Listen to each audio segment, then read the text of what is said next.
Hello विद्यार्थियों, आप सभी का स्वागत है ज्ञान बिंदु एकेडमी के इस यूट्यूब चैनल पे। मेरा नाम है मनीष उपाध्याय और हम यहाँ पे कर रहे हैं जनरल साइंस से रिलेटेड एमसीक्यू पीवाईक्यू जो कि बिहार दरोगा में अब तक पूछे गए हैं। हमारा उद्देश्य है कि 2008 से लेकर के 2023 के बीच में, चाहे मध्य निषेध दरोगा हो या सामान्य दरोगा हो, उसमें जितने भी प्रश्न पूछे गए हैं उनको सब्जेक्ट वाइज कवर करना, ताकि आपकी तैयारी में और चार चांद लग सके, आपको ये पता चल सके कि जो भी कमियां रह गई हैं, जनवरी में एग्जाम होने की संभावना है, तो जो भी कमियां रह गई हैं आप उनको बड़े आराम से सुधार सकें। इसी उद्देश्य के साथ हमने इस सीरीज को यहाँ पे प्रारंभ किया है, ताकि आप इसमें और जो कुछ भी अपडेट करना चाहते हो अपनी तैयारी में वो कर पाए, साथ ही यदि पीवाईक्यू रिपीट हो वो आराम से कर पाए, प्लस यदि आपको कुछ भी ऐसे पॉइंट होते हैं जो ज्यादा इंपॉर्टेंट होते हैं तो उनको निकाल करके यहां से भी कई सारे ऐसे पॉइंट आप निकाल पाए जो आपको डायरेक्ट तैयारी में काम आ सकेंगे। पहला प्रश्न हम यहाँ पे स्टार्ट करेंगे। तो यहाँ पे हमारा प्रश्न है, प्रकाश से संबंधित निम्नलिखित कथनों पर विचार कीजिए और सत्य कथन का चयन कीजिए। अब देखिए, पहला जो ऑप्शन है यहाँ पे कह रहा है कि प्रकाश को गमन करने के लिए किसी माध्यम की आवश्यकता नहीं होती है। ये स्टेटमेंट बिल्कुल सही है। अभी हम देखेंगे क्यों। ये कह रहा है प्रकाश में तरंग का गुण होता है, ये बात बिल्कुल सही है, लेकिन ये वैद्युत चुंबकीय तरंगें नहीं होती हैं। ये स्टेटमेंट गलत है, क्योंकि प्रकाश एक वैद्युत चुंबकीय तरंग होता है।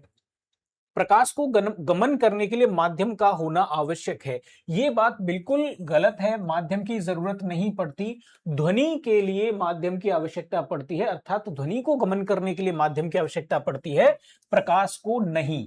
अब यहां पे हम देखेंगे, प्रकाश में तरंग एवं कण दोनों के गुण नहीं पाए जाते हैं। यहां पे आपको इस शब्द पे ध्यान देना है। असल में जो आधुनिक सिद्धांत है प्रकाश का, उसमें प्रकाश और कण दोनों के गुण पाए जाते हैं, इसलिए ये सेंटेंस क्या हो जाएगा, गलत हो जाएगा। अब 3 सेंटेंस गलत हो गए तो जो बचा हुआ सेंटेंस है वो हमारे लिए क्या हो जाएगा, सही हो जाएगा। अब हम देखें कि अगर हम तरंगों की बात करें तो तरंगें दो प्रकार की होती हैं, यांत्रिक तरंगें और दूसरा प्रकार होता है अयांत्रिक तरंगें। यांत्रिक तरंगों की अगर हम बात करें तो इनको गमन करने के लिए माध्यम आवश्यक होता है, माध्यम आवश्यक होता है। और यदि हम अयांत्रिक तरंगों की बात करें तो इनको गमन करने के लिए माध्यम आवश्यक नहीं होता है। अगर हम इनके उदाहरण की बात करें तो ध्वनि तरंगें और जो भूकंपीय तरंगें होती हैं वो इसके उदाहरण में आती हैं, भूकंपीय तरंग। और यदि हम अयांत्रिक तरंगों की बात करें तो अयांत्रिक तरंगों के उदाहरण में इलेक्ट्रोमैग्नेटिक वेव्स इसमें आती हैं, और इलेक्ट्रोमैग्नेटिक वेव्स का ही एक प्रकार है प्रकाश। अर्थात प्रकाश ऐसी तरंग है जिसको चलने के लिए किसी माध्यम की कोई आवश्यकता नहीं पड़ती है। प्रकाश की अगर हम बात करें तो जैसे हमें यहां से पता चल रहा है कि प्रकाश में तरंग का गुण होता है, प्रकाश वैद्युत चुंबकीय तरंग होती है, प्रकाश में कण का गुण भी होता है। क्योंकि प्रकाश किससे बना होता है, तो प्रकाश बना होता है फोटोन से। फोटोन एक क्या है, कण है। लेकिन जब प्रकाश चलता है तो प्रकाश क्या करता है, तरंग गुण को भी शो करता है। तो प्रकाश क्या हो गया, तरंग हो गया। अब हम कैसे माने कि प्रकाश तरंग है, तो इसके लिए एक एक्सपेरिमेंट किया एक यंग नाम के साइंटिस्ट ने। तो यंग का डबल स्लिट एक्सपेरिमेंट उसको कहा जाता है। यंग ने ये प्रूव करके दिखाया कि प्रकाश तरंग होता है। ये फोटोन जो शब्द प्रयोग हुआ है ये आइंस्टीन ने किया है, और आइंस्टीन ने ये बताया कि प्रकाश में कण का गुण भी पाया जाता है। तो प्रकाश एक ही समय पे कण भी होता है, प्रकाश उसी समय पे तरंग की तरह भी व्यवहार करता है। अब नेक्स्ट प्रश्न पे चलते हैं। अगले प्रश्न में हमसे कहा गया है, फ्लेमिंग के दाएं हाथ के नियम से प्रेरित धारा की दिशा ज्ञात की जाती है। देखो, फ्लेमिंग का दाएं हाथ का नियम क्या है, ये हमारा दायां हाथ हो गया। इसको आप ऐसे करके फैला लीजिए, मतलब अंगूठे के बीच में, आगे वाली उंगली के बीच में, और बाकी ये जो 3 उंगलियां हैं इनके बीच में सब में 90-90 का एंगल होना चाहिए, 90 का कोण सबके बीच में होना चाहिए। अब ये आप जैसे घर का आप स्ट्रक्चर देखेंगे नॉर्मली, तो क्या होता है भाई, घर में फादर की चलती है तो फादर सबसे ऊपर, तो ये हो गया फादर मतलब एफ, फोर्स। ये घर में फिर दूसरे नंबर पे किसका आता है, मदर का नंबर आता है, ठीक है। मदर मतलब एम से मैग्नेटिक फील्ड भी होता है। और फिर ये जो तीसरी ये साइड की जो उंगलियां हैं, ये फिर घर में किसका इंपॉर्टेंस होता है, तो बच्चों का इंपॉर्टेंस होता है। बच्चे मतलब चाइल्ड, तो इधर चाइल्ड सी से करंट भी होता है, ठीक है। तो ये इस तरीके से होगा, ठीक है। अब ये कह रहे हैं यहां पे कि प्रेरित धारा ज्ञात करी जा सकती है, तो बिल्कुल करी जा सकती है। ये कह रहा है कि फ्लेमिंग के दाएं हाथ के मध्यमा उंगली से चुंबकीय क्षेत्र की दिशा ज्ञात की जाती है। मध्यमा उंगली कहते हैं इस वाली उंगली को, हमने अभी कहा था father mother child, father mother child, इसका मतलब यहां पे हुआ फोर्स, यहां पे हुआ मैग्नेटिक फील्ड। तो ये जो तर्जनी उंगली है, ये वाली उंगली है, इससे मैग्नेटिक फील्ड ज्ञात किया जाता है। और यहां पे हमसे क्या कह रहा है, यहां पे हमसे कह रहा है मध्यमा, मतलब ये जो तीन उंगली हमने एक साथ ले रखी, बीच वाली इस उंगली को हम क्या कहते हैं, कहते हैं हम इसको मध्यमा उंगली। तो कह रहा है कि मध्यमा से किया जाता है कि नहीं, मध्यमा से नहीं किया जाता। इसका मतलब ये स्टेटमेंट क्या हो जाएगा, गलत हो जाएगा। प्रत्यावर्ती धारा जो समान समय अंतराल के बाद अपनी दिशा परिवर्तित कर देती है, जबकि दिष्ट धारा के समय दिशा परिवर्तित नहीं होती है। दिष्ट धारा का मतलब होता है डायरेक्ट करंट, अर्थात ऐसी धारा जिसमें दिशा नहीं बदलती है, जिसका मान लगातार क्या रहता है, निश्चित रहता है। ऐसी धारा को हम क्या कहेंगे, दिष्ट धारा कहेंगे। और ऐसी धारा जो मान को लगातार क्या करती हो, लगातार बदलती हो, ऐसी धारा को हम क्या कहेंगे, उसको हम कहेंगे एसी करंट, और इसको हम कहेंगे डीसी करंट। तो क्या ये बात बिल्कुल सही है? बिल्कुल, प्रत्यावर्ती धारा में मान बदल जाता है और डिस्क धारा में नहीं बदलता है, तो ये बात भी सही है। अब ये कह रहे हैं कि भारत में बिजली की आवृत्ति हर 50 सेकंड में बदल जाती है। इसका मतलब ये कह रहे हैं कि जो हमारे यहाँ पे प्रत्यावर्ती धारा आती है घरों में, उसकी आवृत्ति 50 हर्ट्ज होती है क्या? तो बिल्कुल 50 हर्ट्ज होती है। कहीं कहीं आपको कुछ विशेष जगहों पे आपको 60 हर्ट्ज भी मिल जाएगा। आपने देखा होगा बल्बों के ऊपर भी ये आवृत्ति लिखी रहती है। सामान्य तौर से घरों में जो सप्लाई होती है वो 220 वोल्ट पर और 50 हर्ट्ज की आवृत्ति पर होती है। 50 हर्ट्ज को आप 1/50 सेकंड भी लिख सकते हैं। 50 हर्ट्ज की आवृत्ति पर 220 के वोल्ट पर कौन सी धारा का घरों में सप्लाई होता है? तो एसी करंट का सप्लाई होता है। अर्थात ये स्टेटमेंट भी क्या हो जाएगा, सही हो जाएगा। अब हमसे पूछा क्या है, असत्य कथन का चयन करिए। असत्य बताना है आपको, असत्य बताना है। इसका मतलब अगर वो पूछता सत्य कथन का चयन करिए तो हमारा आंसर ये हो जाता। केवल असत्य पूछा है तो इसलिए हमारा आंसर क्या हो जाएगा, स्टेटमेंट 2 हमारा सही आंसर हो जाएगा। ठीक है, आगे बढ़ते हैं। यहां देखेंगे किसी दूरस्थ बिंदु स्रोत से आती श्वेत प्रकाश किरण स्रोत के बीच एक घूमती हुई चकती या डिस्क रख दी जाती है तो क्या होगा? कह रहे चकती पर प्रकाश का विक्षेपण हो जाएगा, विवर्तन हो जाएगा, और व्यतिकरण के कारण ये चकती चमकीली दिखाई देगी, या चकती प्रकाश के अपवर्तन के कारण धुंधली दिखाई देगी। अब यहाँ पे कई सारी चीज है। एक तो शब्द आता है विक्षेपण। विक्षेपण का मतलब होता है कि जब प्रकाश किसी कण से टकराता है, किसी सतह से टकराता है, किसी माध्यम से टकराता है, और अगर वो अपने रंगों में विभाजित हो जाए तो उसको हम कहते हैं विक्षेपण। प्रकाश का रंगों में विभाजित विभाजित होना। जैसे आप विविग्योर करके पढ़ते हैं ना, इंद्रधनुष जैसी आकृति बन जाती है, तो उसको हम क्या कहेंगे, विक्षेपण कहेंगे। विवर्तन की बात करें तो किनारों से प्रकाश का मुड़ जाना क्या कहलाता है, विवर्तन कहलाता है। व्यतिकरण का मतलब होता है प्रकाश का अध्यारोपण। प्रकाश का अध्यारोपण, और प्रकाश के अध्यारोपण का क्या प्रभाव पड़ेगा कि कहीं पे ज्यादा चमक दिखाई देगी और कहीं पे थोड़ा सा अंधेरा हो जाएगा। इस प्रक्रिया को हम प्रकाश का व्यतिकरण कहते हैं। अभी हमने थोड़ी देर पहले एक वैज्ञानिक का नाम लिया था, यंग का डबल स्लिट एक्सपेरिमेंट, वो इसी व्यतिकरण से ही संबंधित है। अब आता है यहां पे अपवर्तन।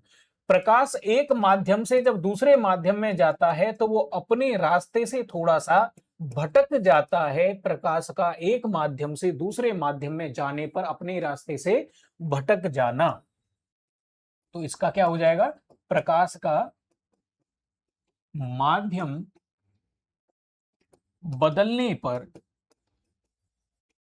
अपने रास्ते से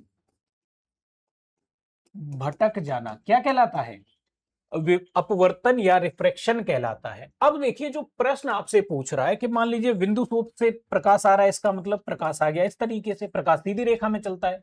अभी हमने पढ़ा कि भाई अगर हम मान लीजिए कोई नुकीली चीज रख दें, कोई डिस्क रख दें या कुछ भी रख देंगे, सपोज दैट हमने इस टाइप की कोई चीज रख दी या इस टाइप कुछ भी रख दिया हमने, तो वैसे केस में क्या होता है, नुकीली सतह से निकलता है जब प्रकाश, तो वो क्या हो जाता है, अब जैसे यहां से जो प्रकाश निकलेगा, यहां से जो प्रकाश, ये वाला प्रकाश है, बाकी सब तो सीधी रेखा में जाएंगे, ये भी सीधी रेखा में जाएगा, ये टकरा करके क्या हो जाएगा, परावर्तित होकर वापस लौट जाएगा या अवशोषित हो जाएगा। लेकिन ये जो प्रकाश है इसको जाना चाहिए था ऐसे, पर ये मुड़ जाएगा। ऐसे ही मान लीजिए इधर भी कॉर्नर होगा इसका, तो जो यहां से किरण आ रही होगी बिल्कुल किनारे से, ये वाली किरण ये भी इधर चली जाएगी। इसका मतलब डिस्क क्या हो जाएगी, थोड़ी सी धुंधली पड़ जाएगी। कुल मिलाकर के प्रकाश किनारों से टकराएगा। जैसे ये वाली डिस्क आपने रख दी तो प्रकाश यहां से निकलेगा तो ऐसे करके मुड़ जाएगा, और यहां से निकलेगा तो ऐसे करके मुड़ जाएगा। इस प्रक्रिया को हम क्या कहते हैं, विवर्तन कहते हैं। अर्थात चकती पर प्रकाश का क्या हो जाएगा, विवर्तन हो जाएगा, चकती छोटी दिखाई देने लगेगी। अब आगे बढ़ते हैं। कुछ नहीं में से कुछ का सर्जन, मतलब आपके पास कुछ भी नहीं है, आप फिर भी कुछ कुछ बना दे रहे हैं। ये किस नियम के विरुद्ध है, नियत अनुपात का नियम, द्रव्यमान ऊर्जा का संरक्षण, गुणित अनुपात का नियम और संवेग अनुपात। अब देखिए होता क्या है, कुछ नहीं में से कुछ का सर्जन। अब एक नियम है ऊर्जा संरक्षण, या फिर इसको ऊर्जा द्रव्यमान संरक्षण भी कहते हैं, द्रव्यमान ऊर्जा संरक्षण का नियम भी कह सकते हैं। इसका मतलब यह है कि E बराबर mc² भी है। ऊर्जा को न तो नष्ट कर सकते हैं, नष्ट नहीं कर सकते, और फिर ना ही ऊर्जा को आप क्या कर सकते हैं, उत्पन्न भी नहीं कर सकते, उत्पन्न भी नहीं कर सकते। लेकिन आप क्या कर सकते हैं, आप उसको एक रूप से दूसरे रूप में बदल सकते हैं, मतलब कि इसको रूपांतरित कर सकते हैं। यही क्या है, यही द्रव्यमान ऊर्जा संरक्षण का नियम है। और हम ये कह रहे हैं कि कुछ नहीं में से कुछ का सर्जन। अगर हमने बिल्कुल कोई एनर्जी हमारे पास नहीं है, कोई द्रव्यमान नहीं है, और हमने उसमें से कुछ बना दिया, कोई द्रव्यमान बना दिया, कोई चीज बना दी या ऊर्जा बना दी, तो वैसे केस में इस नियम का पालन नहीं होगा। ये फिजिक्स का मूलभूत नियम है। अर्थात इस नियम का अगर पालन नहीं होगा तो फिजिक्स के सारे सिद्धांत ही क्या हो जाएंगे, गड़बड़ हो जाएंगे, खराब हो जाएंगे, उनका कोई मतलब नहीं रहेगा। अर्थात इसमें क्या होगा, द्रव्यमान ऊर्जा या ऊर्जा संरक्षण का नियम यहां पे फेल हो जाएगा। तो आप द्रव्यमान से ऊर्जा बना सकते हैं, ऊर्जा से द्रव्यमान बना सकते हैं, ये दोनों ही बात सही है। लेकिन अगर न तो आपके पास द्रव्यमान है, न आपके पास ऊर्जा है, तो आप कुछ भी नहीं बना सकते। अगले प्रश्न पे चलते हैं। निम्नलिखित में से किन्हें ऊर्जा संग्रहण के लिए इस्तेमाल किया जाता है, किया जा सकता है। तो देखिए ये कह रहे हैं संपीड़ित वायु। अब संपीड़ित वायु में ऊर्जा कैसे होगी, जैसे आपने मान लीजिए एक सिलेंडर में आपने हवा को भर दिया, लगातार आप उसमें भरते जा रहे हैं, भरते जा रहे हैं, भरते जा रहे हैं। अब अगर आप उस सिलेंडर को एकदम से खोल देंगे तो हवा तेजी के साथ बाहर निकलेगी, तेजी के साथ बाहर निकलेगी। तो एक नियम है जिसको न्यूटन का तीसरा नियम कहते हैं, क्रिया प्रतिक्रिया का नियम कहते हैं। गैस जब एक दिशा में निकलेंगी तो सिलेंडर दूसरी दिशा में भागेगा।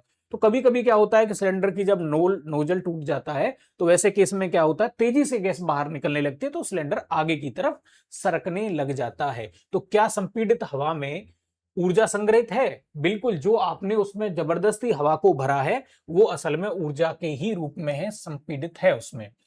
स्प्रिंग की बात करें, स्प्रिंग को आपने खींच दिया, अब कितनी भी टाइम, मान लीजिए आपने 1 महीने के लिए उसको खींच के छोड़ दिया, तब भी जब आप उसको छोड़ेंगे तो वो क्या हो जाएगी, सिकुड़ जाएगी। या स्प्रिंग को आपने दबा दिया, संपीड़ित कर दिया, जैसे ही आप उसको छोड़ेंगे तो स्प्रिंग क्या करती है, वापस से उस ऊर्जा को वापस करेगी, कुल मिलाकर के वो प्राकृतिक अवस्था में आ जाएगी, वो खुल जाएगी, फैल जाएगी फिर से।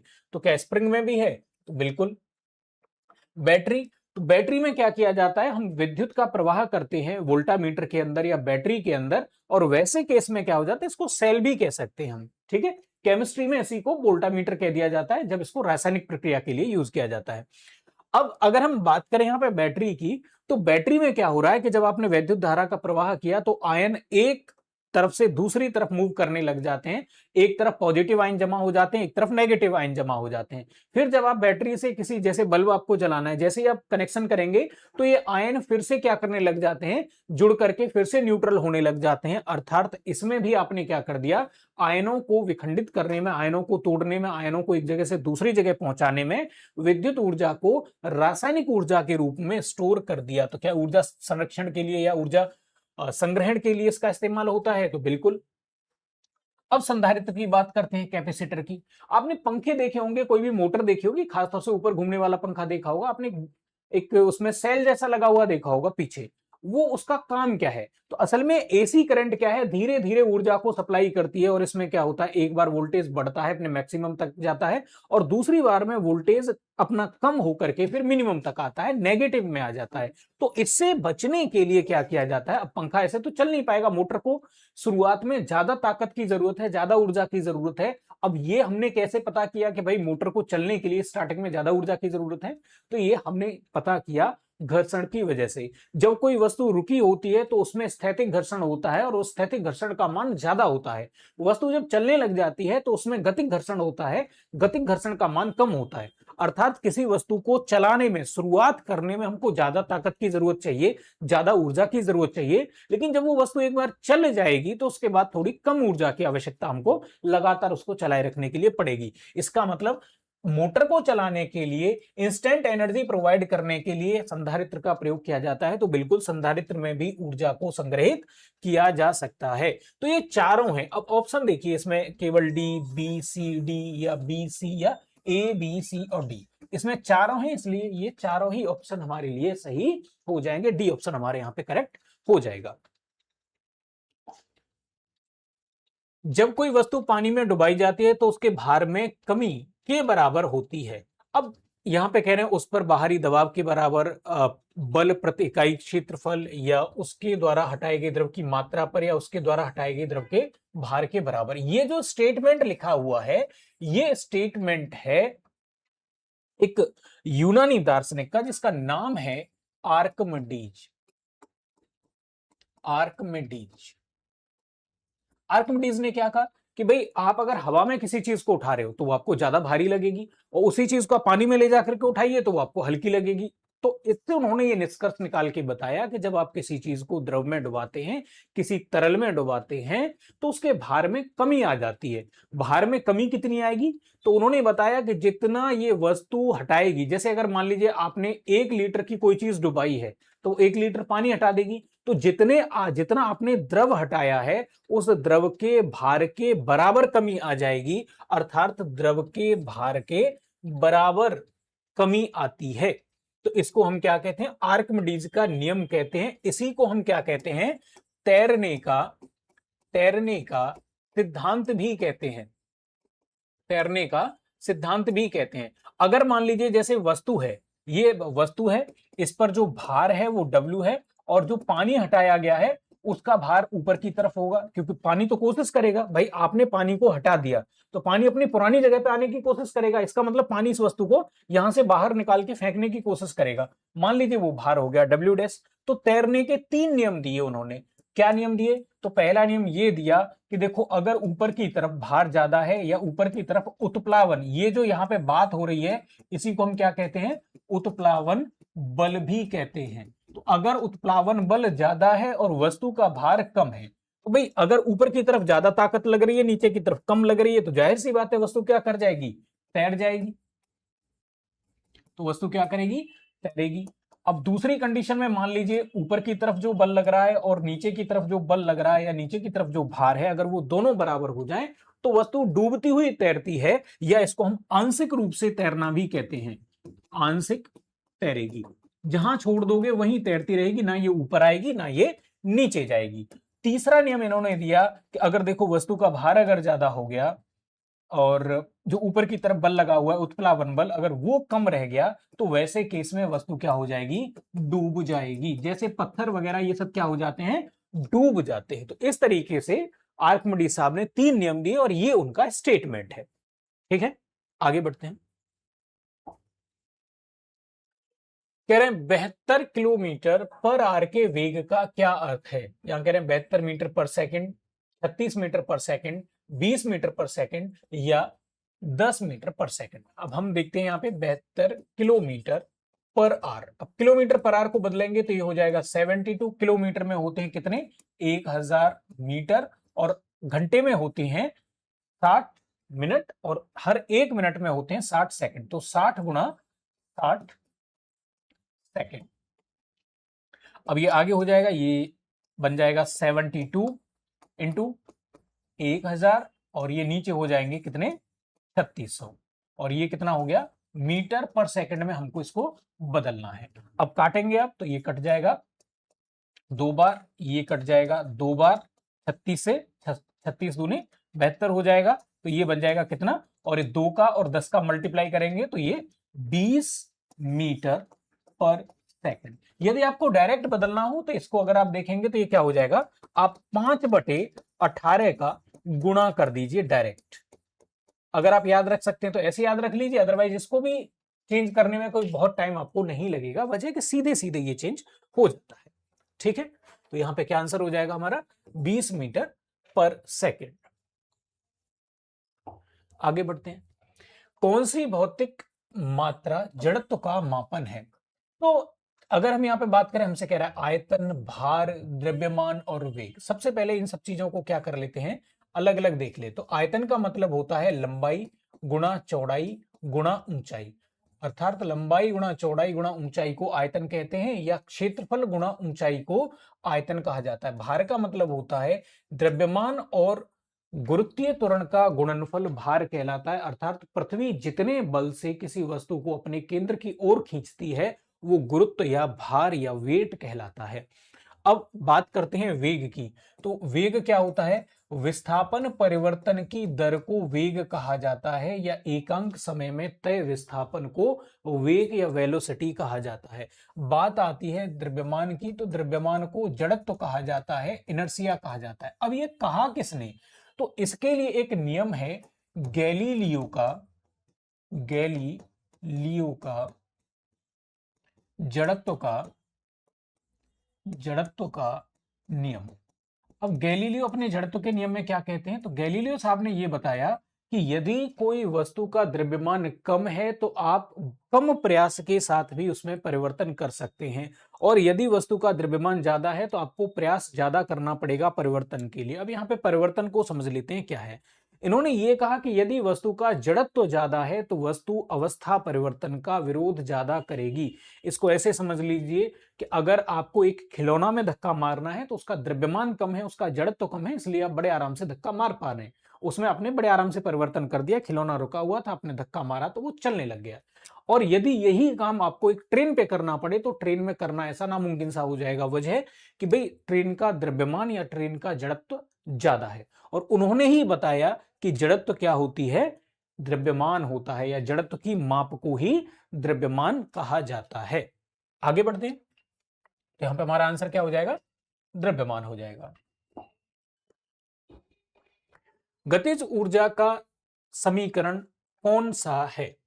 देखो, ये कह रहे हैं हाफ एम वी स्क्वायर, एक कह रहे हैं ई के बराबर एफ एस, और एक जगह कह रहे हैं यहाँ पे ई के मतलब गतिज ऊर्जा बराबर एम जी, और एक कह रहे हैं गतिज ऊर्जा बराबर एम जी एच।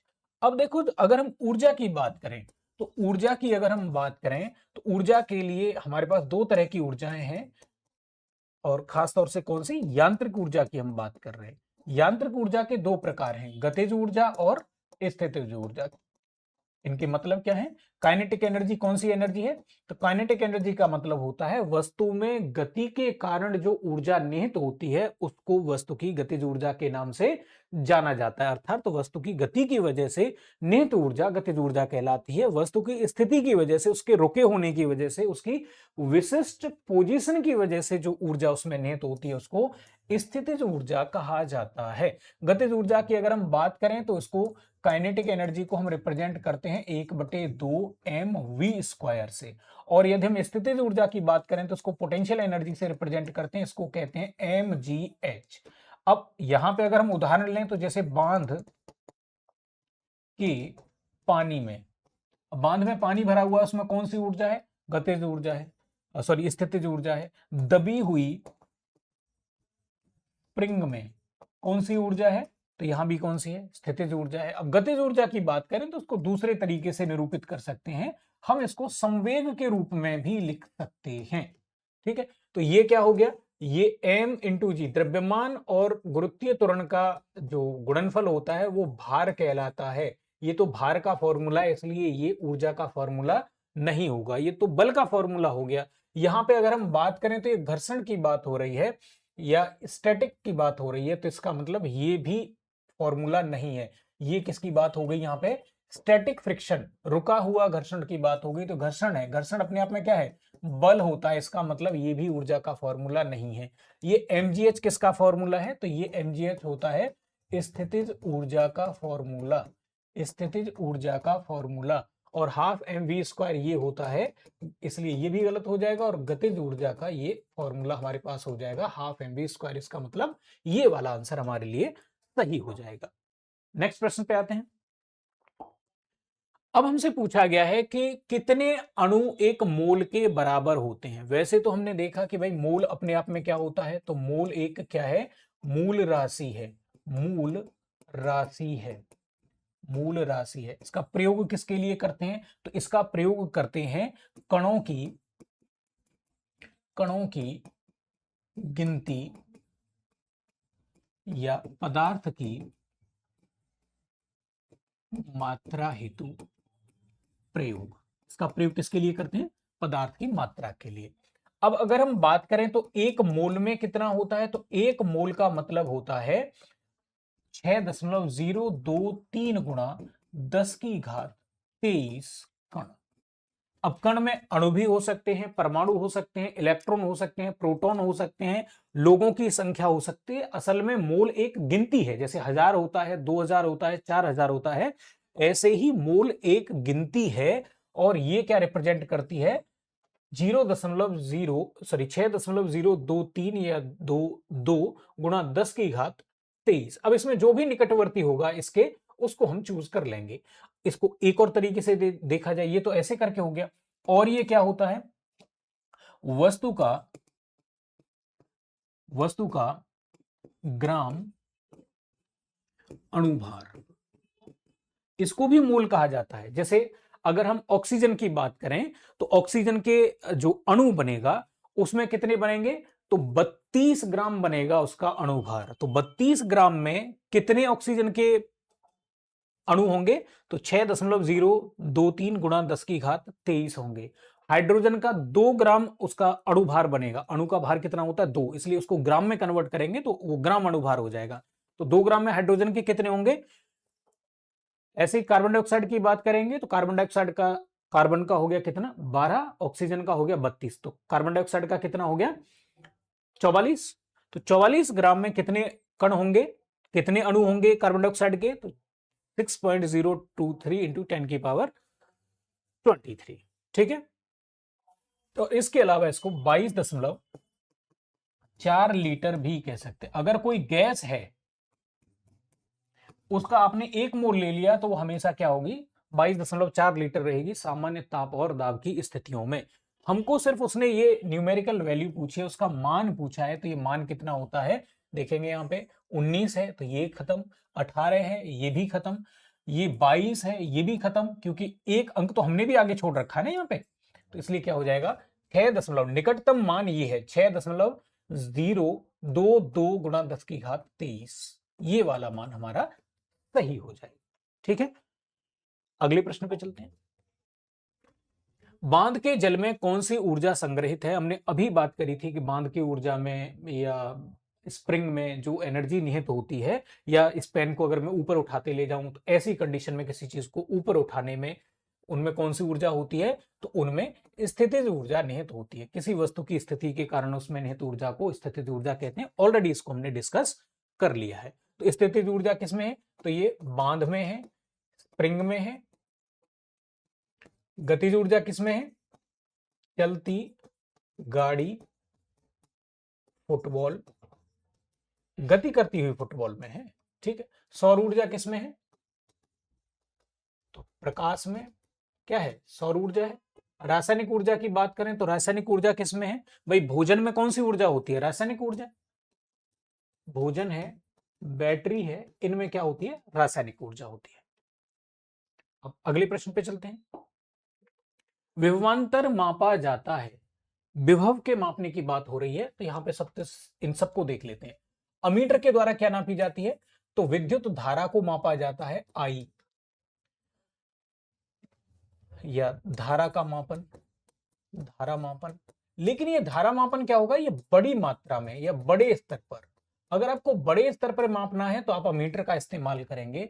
वोल्टामीटर की बात करें, वोल्टामीटर की बात करें तो इससे आवेश मापा जाता है, आवेश मापन। ठीक है।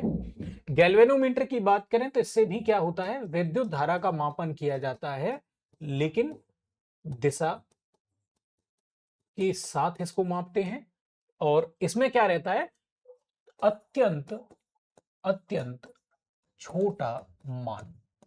अगर मैं आपसे कहूं कि ये माइक्रो लेवल का ये मेजर करता है, तो बिल्कुल 10⁻⁻⁶ लेवल की धारा को ये माप सकता है। छोटा सा भी अगर इलेक्ट्रॉन भी इधर से उधर होगा, उसको भी ये क्या कर देगा? माप करके दिखाएगा। और विद डायरेक्शन ऐसा करके होता है, बीच में जीरो होता है इसमें, और इधर 1 2 3 ऐसे करके, और इधर 1 2 3 ऐसे करके बढ़ता जाता है। अगर मान लीजिए सुई इधर चली जाएगी तो इसका मतलब धारा क्या कर रही है? इधर प्रवाहित हो रही है। और जैसे जैसे सुई नीचे आएगी, मान भी बढ़ता चला जा रहा है। अगर मान लीजिए सुई इधर चली गई, यहां चली गई, तो धारा का ऐसे करके प्रवाह हो रहा है। तो ये डायरेक्शन भी बताता है। हमने एक वायर में इसको सेट कर दिया तो ये डायरेक्शन भी बताएगा। अब बचा हमारे पास वोल्ट मीटर। ये क्या बनाता है? तो ये विभव का मापन करता है, विभव मापन या विभवांतर मापन ये करता है। आगे बढ़ते हैं। कौन सा उपकरण वैद्युत ऊर्जा को यांत्रिक ऊर्जा में बदल देता है? हमने एक अभी थोड़ी देर पहले ही एक नियम पढ़ा था, ऊर्जा संरक्षण का नियम। उस नियम में हमने क्या पढ़ा था कि भाई ऊर्जा को न तो आप खत्म कर सकते हैं, ना ही ऊर्जा को उत्पन्न कर सकते हैं, बल्कि ऊर्जा को एक रूप से दूसरे रूप में बदल सकते हैं। तो बदलने के हमसे उदाहरण पूछ रहा है। विद्युत ऊर्जा को यांत्रिक ऊर्जा में बदलने के लिए कह रहा है। कौन सी ऊर्जा है? विद्युत ऊर्जा है, विद्युत ऊर्जा। और हमसे पूछ रहा है इसको यांत्रिक ऊर्जा में बदलने के लिए, यांत्रिक ऊर्जा में बदलने के लिए। तो विद्युत ऊर्जा को यांत्रिक ऊर्जा में बदलने के लिए जिस यंत्र की जरूरत पड़ती है वो आपके घर में भी है। भाई पंखा चलाते हैं तो उसमें क्या हुआ? आपने विद्युत प्रोवाइड करी मोटर को, और मोटर ने उसको क्या कर दिया? घुमा दिया, और उसकी वजह से हवा में गति आ गई। गतिज ऊर्जा के दो प्रकार, अभी सॉरी यांत्रिक ऊर्जा के दो प्रकार पड़े थे, गतिज ऊर्जा और स्थितिज ऊर्जा। इसका मतलब जो गतिज ऊर्जा है वो यांत्रिक ऊर्जा ही है। तो विद्युत ऊर्जा को मोटर द्वारा हम क्या कर सकते हैं? यांत्रिक ऊर्जा में बदल सकते हैं, वैद्युत मोटर द्वारा। अब अगर मैं आपसे ये कहूं कि यांत्रिक ऊर्जा को वैद्युत ऊर्जा में कैसे बदलते हैं, प्रश्न ऐसे भी तो बन सकता है, उल्टा भी तो पूछ सकता है। तो वैसे केस में आपको याद रखना होगा, इसको हम कहते हैं डायनामो अल्टीमीटर, या फिर हम इसको क्या कहते हैं? जनरेटर भी कह देते हैं। अब ऐसे ही अगर मैं आपसे ये कहने लग जाऊं कि भाई विद्युत ऊर्जा को ध्वनि में कौन बदलता है? ध्वनि ऊर्जा में, ऐसे भी प्रश्न बन सकता है। तो आप देखेंगे विद्युत ऊर्जा को ध्वनि में बदलने का काम लाउड स्पीकर करता है, लाउड स्पीकर करता है। और अगर मैं आपसे कहूं कि ध्वनि को विद्युत में कौन बदलता है, तो इसके लिए हम माइक्रोफोन या माइक का इस्तेमाल करते हैं, माइक्रोफोन का इस्तेमाल करते हैं। इस तरह से चीजें हैं। ऐसे ही अगर मैं आपसे कहूं कि भाई विद्युत ऊर्जा को प्रकाश ऊर्जा में कौन बदलता है? प्रकाश में कौन बदलता है? तो विद्युत को प्रकाश में बदलने के लिए एलईडी या फिर बल्ब की आवश्यकता होती है। और यदि मैं आपसे कहूं कि भाई प्रकाश को विद्युत में बदलना है, तो इसके लिए सौर सेल की आवश्यकता होती है। याद रहेगा। विद्युत ऊर्जा को अगर ऊष्मा में बदलना हो, तो इसके लिए हमको क्या? ऊष्मीय ऊर्जा में बदलना हो तो हमको किसकी जरूरत पड़ेगी? तो हमको हीटर की आवश्यकता पड़ती है। और अगर ऊष्मा को विद्युत ऊर्जा में बदलना हो तो हमको सीबेक सीबेक प्रभाव की आवश्यकता होती है। ठीक है। इस तरीके से हमको ये याद रखने, इनमें से अगली बार बदल करके भी पूछ सकता है। डायनामो का हमने पढ़ लिया। डायनामो क्या करता है? तो डायनामो यांत्रिक को किसमें बदल देता है? यांत्रिक ऊर्जा को वैद्युत ऊर्जा में बदल देता है। ठीक है, ये हो गया हमारा आंसर, ये सही है उसके लिए। ठीक है। और आगे अगर हम बात करें, यहां पे अगर आप देखेंगे तो रेक्टिफायर का मतलब क्या है, तो रेक्टिफायर का काम है एसी धारा को, या जो अल्टरनेट करंट है, या हम इसको कह सकते हैं परिवर्ती धारा, बदलने वाली धारा को ये क्या करता है, डीसी धारा में बदलने का काम करता है। फ्यूज का काम क्या है, वैद्युत फ्यूज का काम है लोड ज्यादा होने पर, लोड ज्यादा होने पर कनेक्शन कट करना, ये इसका काम है। तो ये किस सिद्धांत पे, किस पे काम करता है, तो वैद्युत धारा का ऊष्मीय प्रभाव, ये इस सिद्धांत पे काम करता है। आगे बढ़ते हैं, इनमें से अगर मान लीजिए पलट के भी पूछेगा तब भी आप बड़े आराम से कर पाएंगे। नेक्स्ट प्रश्न में कह रहा है कि भाई एक प्रकाश वर्ष होता है। सबसे पहली बात तो कंफ्यूजन ये आता है कि इसमें वर्ष शब्द जैसे ही आता है, यहां तो खैर उसने न्यूमेरिकल वैल्यू पूछी है तो कोई दिक्कत नहीं है। कई बार आप देखेंगे रिपीटेडली ये क्वेश्चन पूछा गया है कि प्रकाश वर्ष किसका मात्रक है, और सबसे पहला ऑप्शन ही वो दूरी दे देता है और समय दे देता है।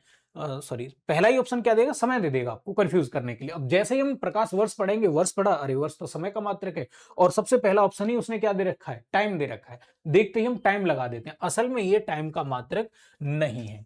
प्रकाश वर्ष की अगर हम बात करें, एक प्रकाश वर्ष की, तो एक वर्ष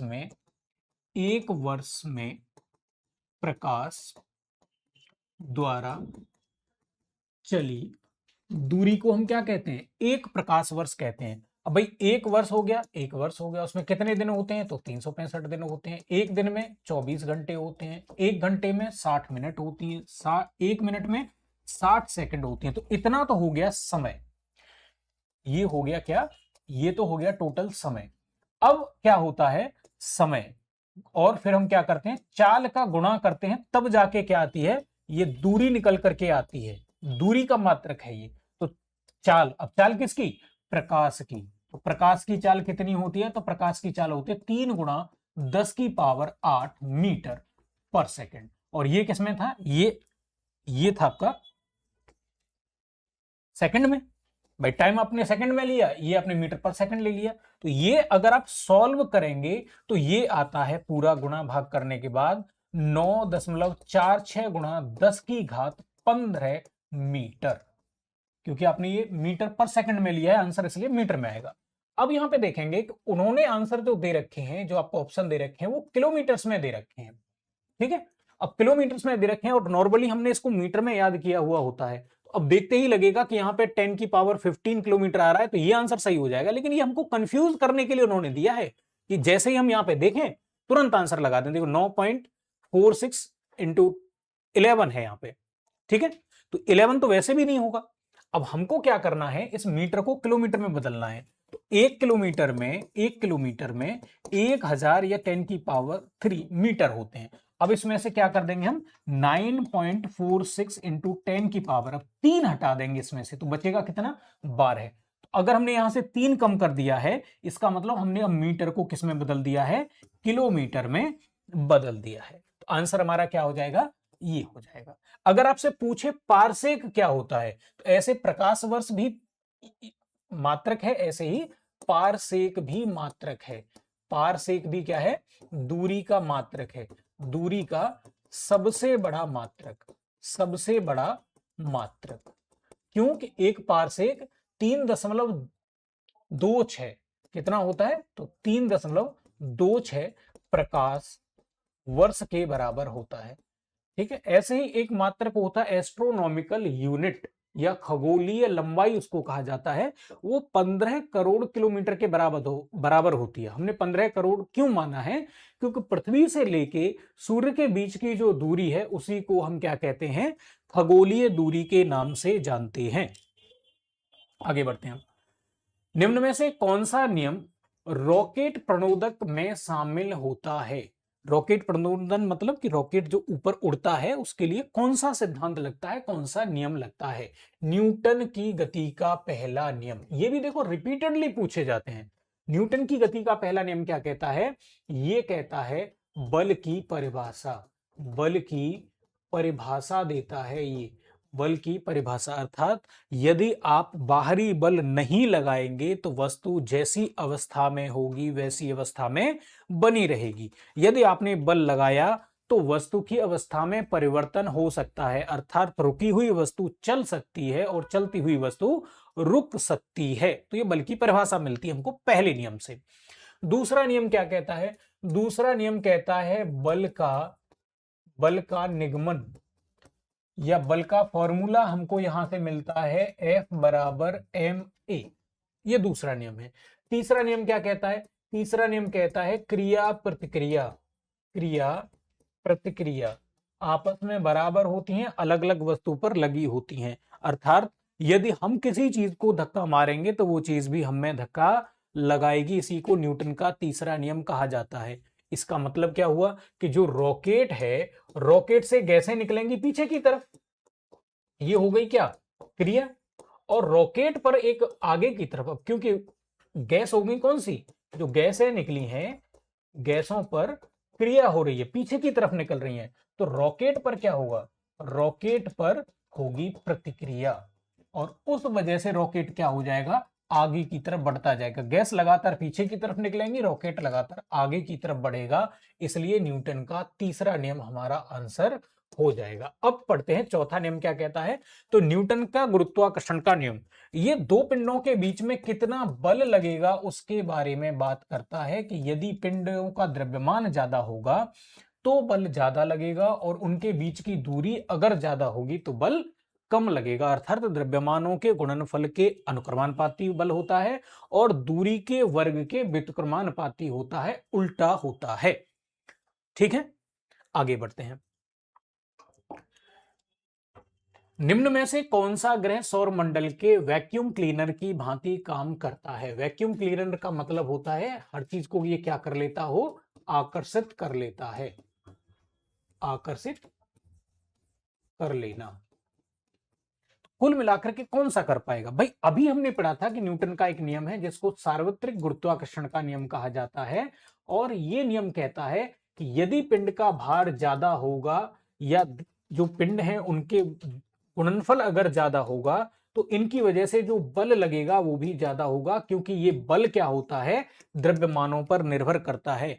बृहस्पति का द्रव्यमान, आप ये जो चारों उदाहरण देख रहे हैं इनमें बृहस्पति का द्रव्यमान सबसे ज्यादा है। तो जैसे ही कोई छोटा पिंड बृहस्पति के आसपास से गुजरता है, या कोई भी पिंड बृहस्पति के आसपास से गुजरता है, तो बृहस्पति उसको क्या कर लेता है? अपनी तरफ खींच लेता है और उसको पृथ्वी तक नहीं आने देता है। इसका मतलब यहां पे वैक्यूम क्लीनर का काम कौन कर रहा है?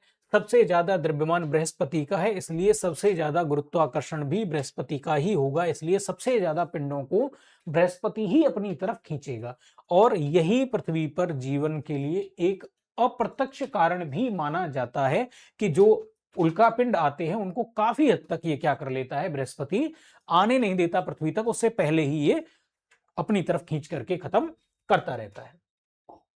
नेक्स्ट प्रश्न देखेंगे। यदि वायुमंडलीय दाब पारे के 76 सेंटीमीटर, इस 76 सेंटीमीटर को क्या कहा जाता है? सामान्य दाब कहा जाता है। सामान्य दाब से कम हो तो पानी उबलेगा। अब देखो, दाब के बीच में और जो उबलना है क्वथन, दाब और क्वथन के बीच में क्या संबंध है? तो दाब अगर बढ़ेगा तो क्वथन मतलब उबलना, बॉइलिंग भी क्या होगी? बढ़ेगी। दाब अगर घटेगा तो क्वथन या क्वथन भी क्या होगा? कम होगा। इसको बॉइलिंग पॉइंट भी कह सकते हो आप। बॉइलिंग पॉइंट क्या होगा?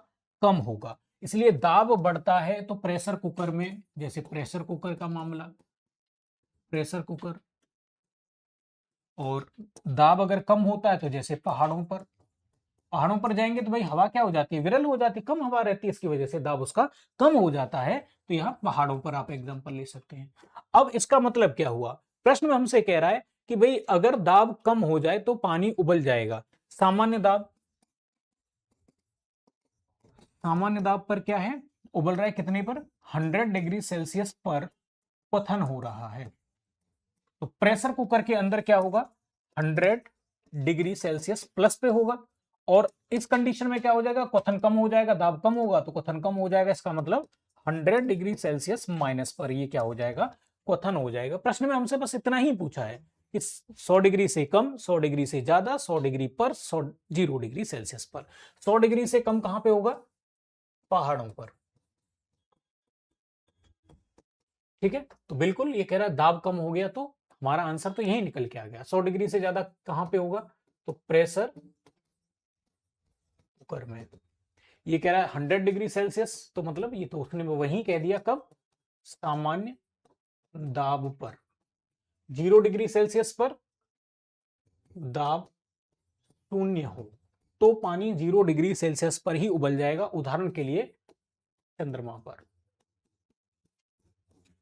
ठीक है, इनमें से कोई भी अगर पूछेगा तो आप उसको भी बता पाएंगे। अब फिर आगे बढ़ते हैं। सूर्य एवं तारों में ऊर्जा का प्रमुख स्रोत क्या है? कह रहे हैं परमाणुीय टक्कर, प्लाज्मा निर्माण, नाभिकीय विखंडन, नाभिकीय संलयन। प्लाज्मा निर्माण से ऊर्जा का उत्पत्ति नहीं होता है, ऊर्जा उत्पत्ति की वजह से प्लाज्मा का निर्माण होता है। दोनों उल्टी बातें हैं। ठीक है, इसलिए ये नहीं होगा। परमाणुीय टक्कर से गर्मी पैदा होती है।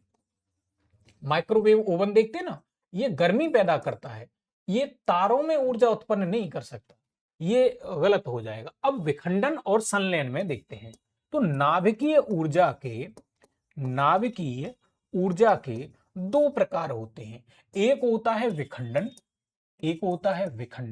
और एक होता है संलयन। विखंडन का मतलब होता है टूटना, और संलयन का मतलब होता है जुड़ना, चिपकना। विखंडन में क्या होता है? जैसे कि अगर मान लीजिए यूरेनियम का नाभिक है, तो वो छोटे छोटे 2 या 2 से ज्यादा नाभिकों में टूट जाएगा, और उस टूटने की वजह से क्या होगा? E=mc², हमने पढ़ा था। टूटने की वजह से द्रव्यमान में कुछ कमी आ जाती है। द्रव्यमान में जितनी कमी होगी उसके बदले ऊर्जा बन जाती है, अर्थात इसमें द्रव्यमान ऊर्जा में परिवर्तित हो जाता है। इस प्रक्रिया को नाभिकीय विखंडन कहते हैं। इसके लिए यूरेनियम, प्लूटोनियम और थोरियम जैसे ईंधनों का प्रयोग किया जाता है। नाभिकीय संलयन की बात करें तो ऐसी प्रक्रिया जिसमें छोटे छोटे नाभिक मिलकर के एक बड़े नाभिक का निर्माण करते हैं, ऐसी प्रक्रिया को नाभिकीय संलयन कहा जाता है। इसमें विखंडन की अपेक्षा अधिक ऊर्जा हमको मिलती है। तो इसमें हमारे पास क्या रहेगा? हाइड्रोजन, यहां पे हमारे पास क्या रहेगा? ईंधन के रूप में रहेगा। जब हाइड्रोजन के नाभिक मिल करके हीलियम या अन्य भारी नाभिक बनाते हैं, तो वैसी प्रक्रिया को हम नाभिकीय संलयन की प्रक्रिया कहते हैं। इसके लिए हम कृत्रिम सूर्य, आपने थोड़े दिन पहले ही पढ़ा होगा कि चाइना ने एक कृत्रिम सूर्य बनाया है, और इसके लिए हम टोकामाक तकनीक का प्रयोग करते हैं। और यदि अगर हम यहां पे बात करें वर्ल्ड लेवल पे, इसके लिए क्या चल रहा है कृत्रिम सूर्य के लिए? तो ITER प्रोजेक्ट चल रहा है एक फ्रांस में, और भारत भी उसमें शामिल है। अब अगर हम बात करें यहां पे, तो जितने भी तारे हैं, तारों में ऊर्जा का स्रोत यही होता है। हाइड्रोजन बॉम्ब उसमें भी क्या होता है? ये संलयन ही एक कारण होता है। तो क्या विखंडन का हम कहीं पे इस्तेमाल कर पा रहे हैं? क्या हमारे पास ऐसे एग्जाम्पल हैं? तो बिल्कुल। आपने परमाणु बम का नाम सुना होगा, उसमें विखंडन का ही प्रयोग किया जाता है। इसके अलावा आपने नाभिकीय भट्टी का नाम सुना होगा, जैसे नरोरा में है। ठीक है, ऐसे 7 जगह पे भट्टियां काम कर रही हैं, और टोटल उन 7 जगहों पे टोटल 25 रिएक्टर काम कर रहे हैं। नाभिकीय भट्टी या नाभिकीय रिएक्टर इनको कहा जाता है। इन रिएक्टरों से विद्युत का उत्पादन किया जाता है, अर्थात पहले विखंडन की वजह से गर्मी निकलती है, हीट निकलती है, उस हीट से पानी को गर्म करके भाप बनाते हैं। भाप को फिर क्या करते हैं? एक टरबाइन पर, एक चक्की पर गिराते हैं, और उसकी वजह से पंखा घूमता है। उस पंखे के साथ एक कनेक्ट रहता है जनरेटर, और जनरेटर बिजली बनाता है। तो इनडायरेक्टली अगर हम कहें तो विखंडन के द्वारा या नाभिकीय भट्टी में विखंडन प्रक्रिया का प्रयोग करके हम विद्युत का उत्पादन करते हैं। लेकिन अभी तक संलयन को हम कंट्रोल नहीं कर पाए हैं, तो इस वजह से इसका अभी बहुत ज्यादा इस्तेमाल हम नहीं कर पा रहे हैं। ठीक है, आगे बढ़ते हैं। अब आप प्रश्न देखेंगे कि भारत में, ये अभी जो हमने पिछला प्रश्न लिया था ना, ये इसी से रिलेटेड है। तो कह रहे हैं यहां पे, भारत में परमाणु ऊर्जा आयोग की स्थापना कब की गई? परमाणु ऊर्जा आयोग की स्थापना, तो ये सीधा डेट है, अब इसमें क्या ही बात करें, तो 1948 में की गई थी। और भारतीय जो परमाणु कार्यक्रम है, परमाणु कार्यक्रम के जनक किसके? भारतीय परमाणु कार्यक्रम के जनक। भारतीय परमाणु कार्यक्रम के जनक किसको कहा जाता है? डॉक्टर होमी जहांगीर भाभा। आपने बार्क का नाम सुना होगा, भाभा रिसर्च इंस्टीट्यूट। उसकी अगर हम बात करें तो ये इन्हीं के सम्मान में किया गया, और असल में उसकी नींव भी इन्होंने ही रखी थी। इनके प्रयास की वजह से ही भारत आज इस स्तर पर है कि हम परमाणु ऊर्जा के आधार पर विद्युत का भी उत्पादन कर पा रहे हैं, और भारत एक परमाणु संपन्न राष्ट्र है, वो इन्हीं की बदौलत है। इन्होंने सुझाव दिया कि भारत का जो परमाणु कार्यक्रम होना चाहिए वो 3 चरण वाला होना चाहिए। परमाणु कार्यक्रम के क्या होंगे? 3 चरण होंगे। 3 चरण होंगे। पहले चरण में इन्होंने कहा, पहला चरण, दूसरा चरण, तीसरा चरण। पहले चरण में इन्होंने कहा कि यूरेनियम का प्रयोग आपको करना है, क्योंकि ये सबसे सिंपल टेक्नोलॉजी का इस्तेमाल इसमें किया जाता है। फिर उन्होंने कहा कि आपको यहाँ पे प्लूटोनियम का इस्तेमाल करना है, प्लूटोनियम का इस्तेमाल करना है, और इसके लिए जो रिएक्टर होगा वो फास्ट ब्रीडर रिएक्टर इसमें इस्तेमाल किया जाएगा, और इसके द्वारा हम क्या बना सकते हैं? एटॉम बम भी बना सकते हैं।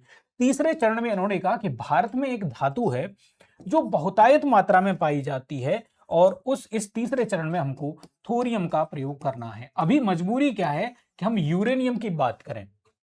भाई यूरेनियम को ही हम थोड़ा सा जब और संसाधित कर देते हैं, इसके नाभिक में परिवर्तन कर देते हैं, तो वो प्लूटोनियम में कन्वर्ट हो जाता है। प्लूटोनियम का ही इस्तेमाल नॉर्मली बम बनाने के लिए भी किया जाता है।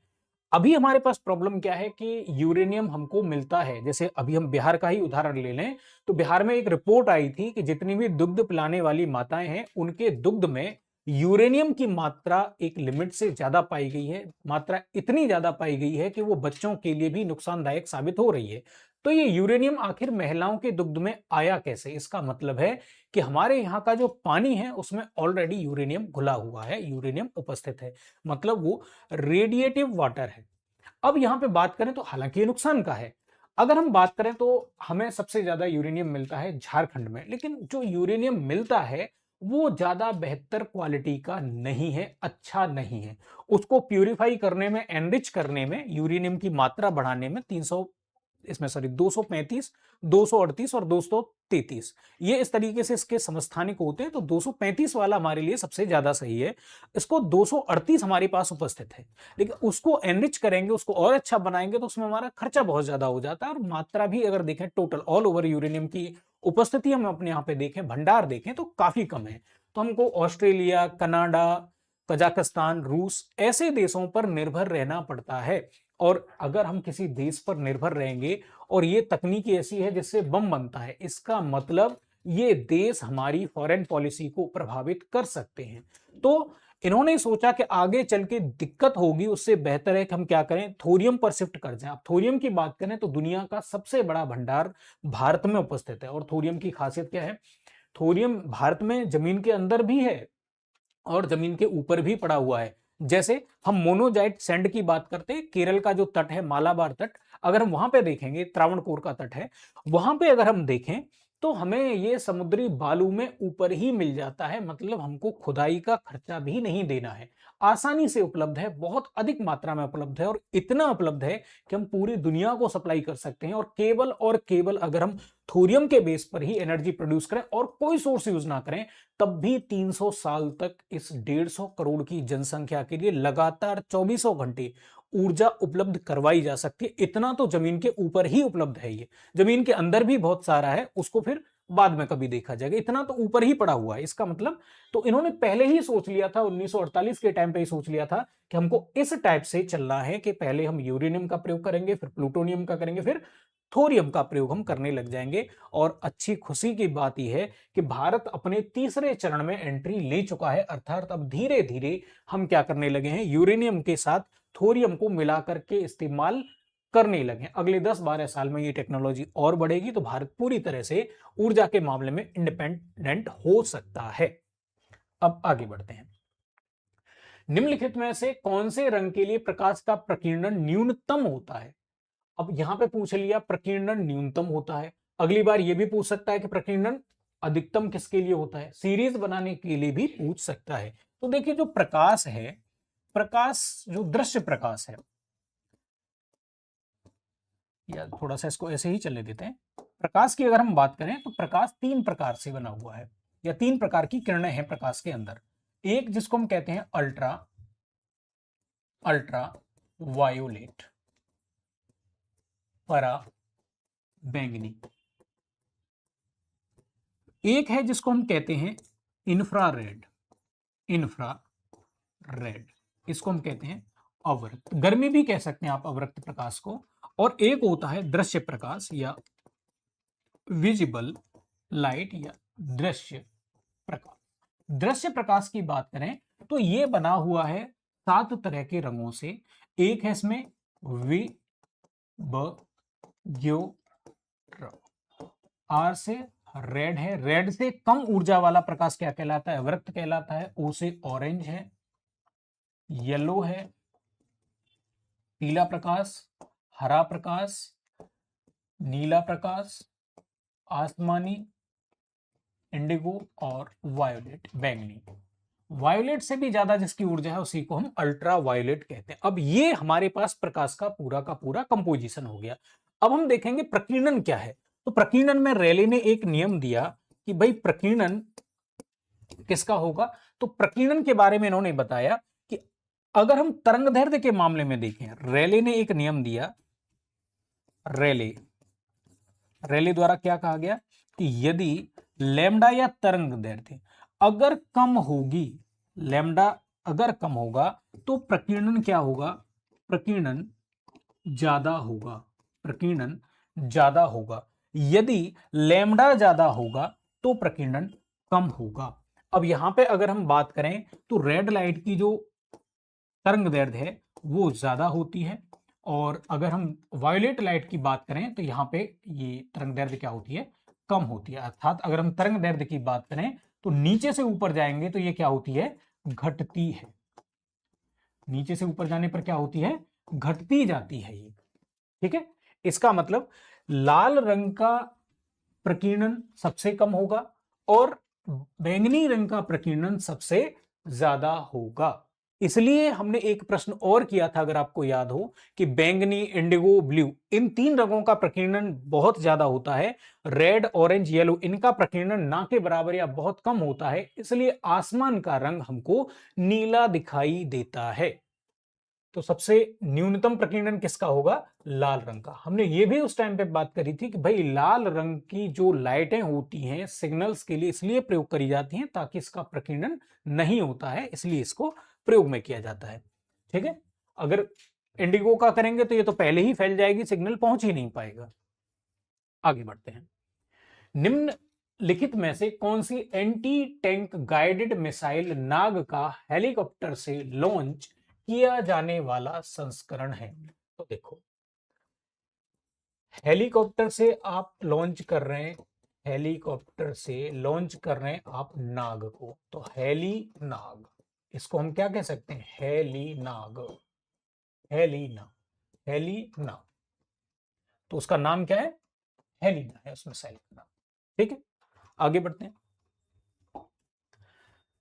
विद्युत मोटर एक युक्ति है जो विद्युत ऊर्जा को मुख्यतः कौन सी ऊर्जा में परिवर्तित करती है। ये भी देखिए रिपीटेड प्रश्न है, अभी इसका हमने किया था तो उसमें पूछा था कि यांत्रिक ऊर्जा को बदलने के लिए विद्युत ऊर्जा में किसका प्रयोग करेंगे। अब इसमें कह रहे हैं विद्युत ऊर्जा को किस में बदलेंगे।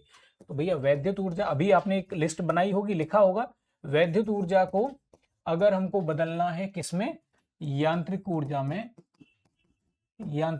में, तो उसने यंत्र का नाम पूछा था। ठीक है, और यहां पे उसने क्या दे दिया है, यंत्र दे दिया है, ऊर्जा का नाम पूछा है, तो वो यंत्र क्या है, मोटर। और इधर से अगर यांत्रिक ऊर्जा से इधर बदलना है तो उसको हम क्या कहते हैं, डायनामो या जनरेटर कह देते हैं। याद रहेगा, ये ऑलरेडी हम पढ़ चुके हैं। तो इसमें बदलता है विद्युत मोटर, यांत्रिक ऊर्जा में या गतिज ऊर्जा में बदल देता है। नेक्स्ट प्रश्न देखेंगे। जब गर्म पानी के सोते या हॉट स्प्रिंग का इस्तेमाल विद्युत उत्पन्न करने में होता है तो इस प्रकार ऊर्जा का उत्पादन क्या कहलाता है? समुद्र ऊष्मीय ऊर्जा तो नहीं भाई, समुद्र में थोड़ी ना कर रहे हैं, ये तो सोता कहां से निकलता है? सोते का मतलब होता है जमीन के अंदर से गर्म पानी का, अंदर से गर्म पानी का बाहर आना। इसका मतलब ये तो नहीं होगा। ज्वारीय ऊर्जा होती है समुद्र में, क्या होता है कि पानी ऊपर चढ़ के आता है और हमने यहाँ पे बांध बना दिया, तो बांध के इधर पानी भर जाएगा, फिर जब समुद्र नीचे चला जाएगा तो इस बांध में से पानी को गिरा करके हम क्या करेंगे? विद्युत उत्पादन कर लेंगे। तो नहीं। तापीय ऊर्जा का मतलब अभी हमने पढ़ा था कि भाई कोयले को जलाएं, किसी ईंधन को जलाएंगे तो उससे ताप निकलेगा, ताप से हम बना देंगे पानी की भाप, और भाप को फिर चलाएंगे, भाप से जनरेटर, और जनरेटर से बनेगी बिजली। तो क्या ये है? नहीं, ये भी नहीं है, ये भी नहीं है। अब बचा भू ऊष्मीय ऊर्जा। बिल्कुल, जमीन के अंदर क्या है? लावा है या मैग्मा है, उसकी गर्मी की वजह से ऊपर का जो पानी होता है वो गर्म हो जाता है, और गर्म होने की वजह से वो भाप में बदलने लगता है। तो भाप अपने साथ क्या करती है? पानी को भी ऊपर लेके आती है। अभी अंदर से प्रेशर से निकल के आता है तो ऊपर आके क्या होता है? ये फैलने लग जाता है, और इसमें से भाप अपने आप ही बनती रहती है। अब हम क्या करें कि यहां पे एक ऐसा डिवाइस लगा दें, एक ऐसी चीज लगा दें जिसकी वजह से पानी इसी, ये जो भाप है या पानी है, इस डिवाइस के अंदर कैद हो जाए। फिर एक जगह से इसको प्रेशर से निकालें, तो प्रेशर से निकालेंगे, उसकी वजह से क्या हो जाएगा? इसमें गतिज ऊर्जा हो जाएगी, गतिज ऊर्जा हो जाएगी या यांत्रिक ऊर्जा हो जाएगी, और उस यांत्रिक ऊर्जा को हम क्या करें? फिर वैद्युत ऊर्जा में बदलवा दें डायनामो का प्रयोग करके। और यही ऊर्जा क्या कहलाती है? भू ऊष्मीय ऊर्जा कहलाती है। जैसे पूगा घाटी में आप इस तरह की ऊर्जा का प्रयोग करते हुए देख भी सकते हैं भारत में। आगे देखते हैं हम। यहां पे है कि निम्नलिखित में से किसने वैद्युत चुंबकीय प्रेरण की खोज करी? तो अलग अलग 4 वैज्ञानिकों के नाम दे रखे हैं आपको, अगर इनकी खोजें याद रहें, क्योंकि जरूरी नहीं कि आपसे वैद्युत चुंबकी ही पूछे अगली बार। जैसे जूल की हम बात करें तो जूल ने क्या कहा था? जूल ने दिए थे ऊष्मा संबंधी नियम। ऊष्मा संबंधी नियम दिए इन्होंने। नियम क्या दिए? इन्होंने ये कहा कि भाई कार्य को अगर ऊष्मा में बदलना है तो आपको रिलेशन पता होना चाहिए। इसलिए आपने पढ़ा भी होगा कि एक कैलोरी में 4.2 जूल होते हैं। तो ये जो जानकारी दी इन्होंने ऊष्मा के संबंध में, इसलिए कार्य का और ऊष्मा का मात्रक क्या मान लिया गया है? जूल को मान लिया गया है। कार्य ऊष्मा संबंध इन्होंने बताया, ठीक है। ओम की बात करें तो इन्होंने विद्युत प्रतिरोध संबंधी नियम दिए हैं, विद्युत प्रतिरोध संबंधी नियम दिए हैं। इन्हीं के सम्मान में विद्युत प्रतिरोध का मात्रक ओम रखा गया है। विद्युत चुंबकीय प्रेरण का मतलब होता है कि अगर एक कुंडली है आपके पास, एक इस तरह की कॉइल है, आपके पास एक मैग्नेट है या दूसरी कॉइल है, अगर आप उसमें मूव करवाएंगे, इसको आप आगे पीछे लेकर के जाएंगे, तो इस कॉइल में क्या होगा? करंट बहने लग जाएगा, इलेक्ट्रिसिटी का फ्लो होने लग जाएगा। ये बिना टच किए ही अपने आप जो बिजली उत्पन्न हो गई है, विद्युत उत्पन्न हो गई है, इसी घटना को प्रेरण कहा जाता है या वैद्युत चुंबकीय प्रेरण कहा जाता है।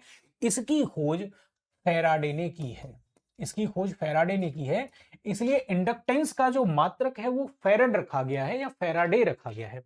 अब केपलर की बात करते हैं, तो केपलर ने क्या किया है? ग्रहीय नियमों की खोज करी है, ग्रहीय नियमों की खोज। इन्होंने क्या कहा? तो इन्होंने कहा कि देखो, ग्रह गोल कक्षा में नहीं घूमते, दीर्घवृत्ताकार कक्षा में घूमते हैं। जब ग्रह पास आता है, दूसरे नियम में कहा कि जो कक्षीय चालें होती हैं वो समान जो क्षेत्रीय चालें होती हैं वो समान रहती हैं। इसका मतलब जब ग्रह सूर्य के नजदीक आएगा तो उसका वेग बढ़ जाएगा, और सूर्य से जब दूर चला जाएगा तो वेग कम हो जाएगा।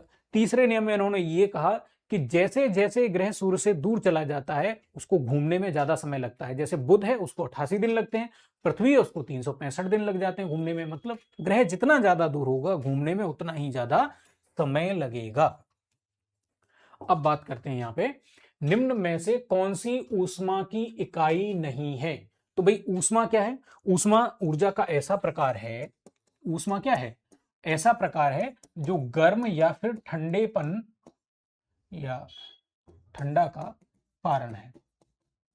उसको हम क्या कहते हैं? ऊष्मा। इसका जो मात्रक है ये क्या है? ऊर्जा का ही प्रकार है, ऊर्जा का प्रकार। इसका ऐसा ही मात्रक क्या है? तो ऐसा ही मात्रक है इसका जूल। इसमें जूल है, बिल्कुल है ये। मतलब इसको यहां नहीं लगाते, पीछे लगाते हैं, ठीक है। क्या जूल इसका मात्रक है? बिल्कुल है। अब इसका सीजीएस मात्रक क्या है? सीजीएस समझ रहे हैं, सेंटीमीटर ग्राम सेकंड। सीजीएस मात्रक क्या है इसका, ये हो गया एमकेएस मात्रक, मीटर किलोग्राम सेकंड, या इसको एसआई मात्रक भी कहते हैं। इसका ये मात्रक है कैलोरी। एक कैलोरी में कितने 4.2 जूल।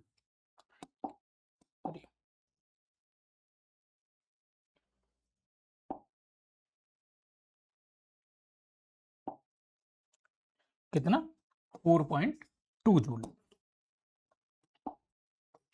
4.2 जूल।